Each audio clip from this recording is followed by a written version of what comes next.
Welcome back and thanks for staying with us. Following a 3-week delay, the Jamaica Confederation of Trade Unions, JCTU, and the government are now ready to sign a new wage agreement for the island's public sector workers.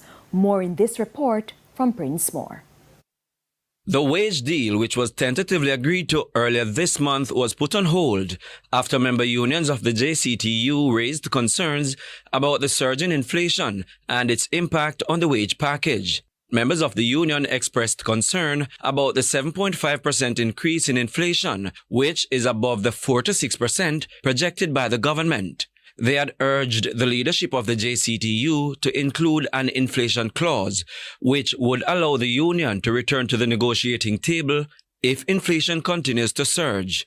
Speaking with Radio Jamaica News this afternoon, JCTU President St. Patrice Ennis said the union is now satisfied with the wording of the deal. Since we had announced reaching a tentative agreement with the government on the wage component of the negotiation on behalf of public sector workers, the Jamaica Confederation of Trade Unions and the government have exchanged draft agreements on the wording of the final document. We believe that we have now arrived at the appropriate wording on the details of the agreement, and at this juncture, I can see no impediment to the signing. So at this moment, I believe it is now dependent on the scheduling of the parties for this agreement to be signed.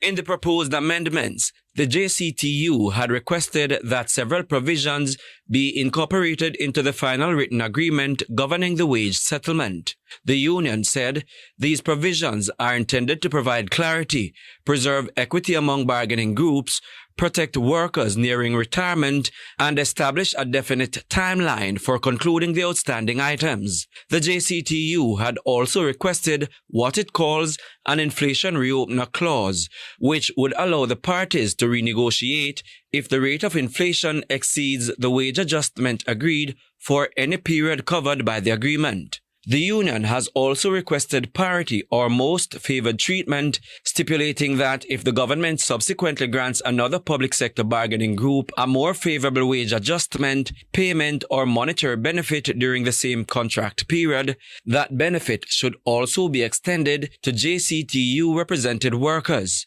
It proposed that the $80,000 one-off lump sum payment agreed to in the first year of the contract should be tax-free. The workers are to receive a 5% increase in 2026-2027 and 2027-2028 of the 3-year contract. Prince Moore, TVJ News. Time now for the responses from our friends on Facebook and X to our feedback question. And this evening we're asking, what has been your experience when purchasing books for back to school? The first response is from Audley.